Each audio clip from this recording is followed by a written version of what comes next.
স্বরচিত কবিতা পাঠ করছি আমি বুরহান মিল্টন। কবিতার নাম মহিরুহের স্বপ্ন বুনে বিপ্লবী অঙ্কুর। সহস্র শহীদের পদচিহ্ন আঁকা এই বিপ্লবীর রাজপথ, অভ্যুত্থানের উষ্ণ আলিঙ্গনে আপ্লুত মুক্তির শপথ। কিশোর যুবক জনতা গড়ে এক দুর্বার সংহতি, ঘুরিয়ে দেয় দম্ভের প্রাচীর ও অপ্রতিরোধ্য গতি। দুর্লঙ্ঘ কারাগারের দুর্ভেদ্য প্রাচীর আজ প্রকম্পিত, প্রত্যুষের উষারং যেন রক্তের তুলিতে অঙ্কিত। ছাত্র জনতা, শ্রমিক, দোকানি, মাদ্রাসার শিক্ষক গড়েছে ঐক্য করতে প্রতিবাদ, প্রতিরোধ, ক্ষমতা, দুর্নীতি, স্বজন প্রীতির।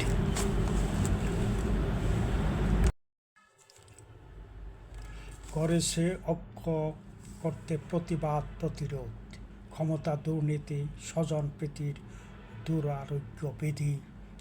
যে কোনো মূল্যে করিতে তবে এর গতিরোধ। সাম্য, সুবিচার, সুশাসন আজ মুখের বাধা বলি। নিষ্প্রভ হয়েছে অতীতের যত ঐতিহ্যের রং তুলি।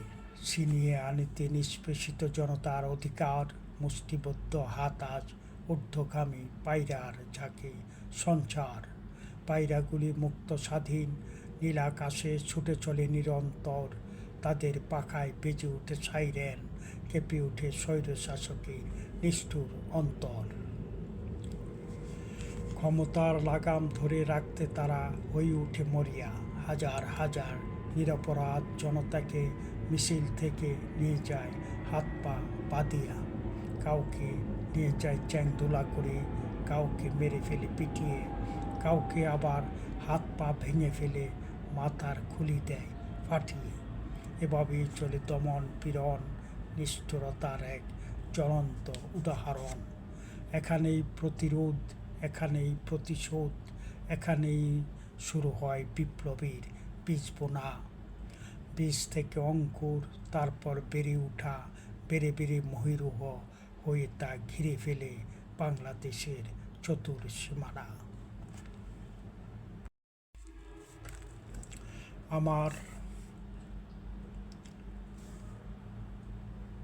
আমার এবারের স্বরচিত কবিতা অমরত্বের সোপান।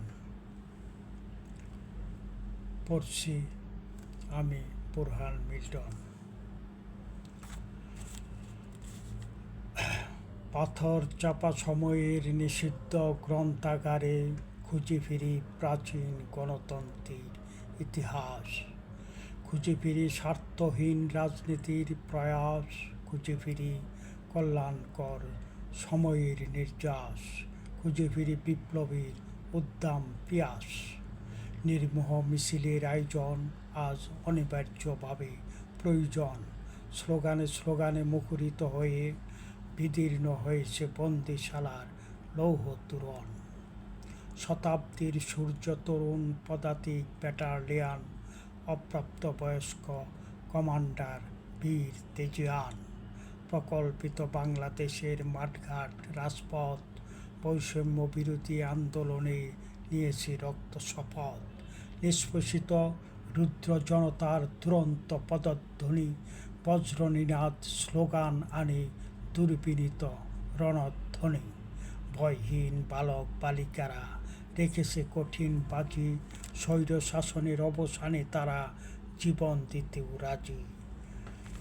রাজপথ, অলিগলি, শহরের সরু আকাশ ঢেকে দেয় টিয়ার সেলের ধোঁয়া আর ঝাঁঝালু গন্ধের বাতাস।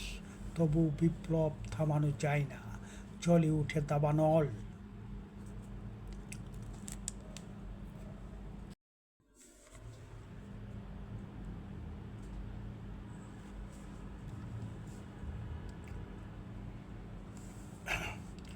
তবুও বিপ্লব থামানো যায় না, জ্বলে উঠে দাবানল হয়ে। শাসক বাহিনী বন্দুক ও কামান নিয়ে আসে ধেয়ে ধেয়ে। তারপর শুরু হয় গুলি ও বোমা, যেন যুদ্ধের ভয়াবহ ময়দান।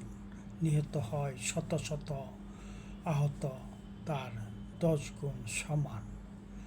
দীপ্তপদে ক্ষিপ্র মিছিল তবুও এগিয়ে যায়, পরাক্রমশালীর তখ্তে তাউস নিদারুণ নিরুপায়।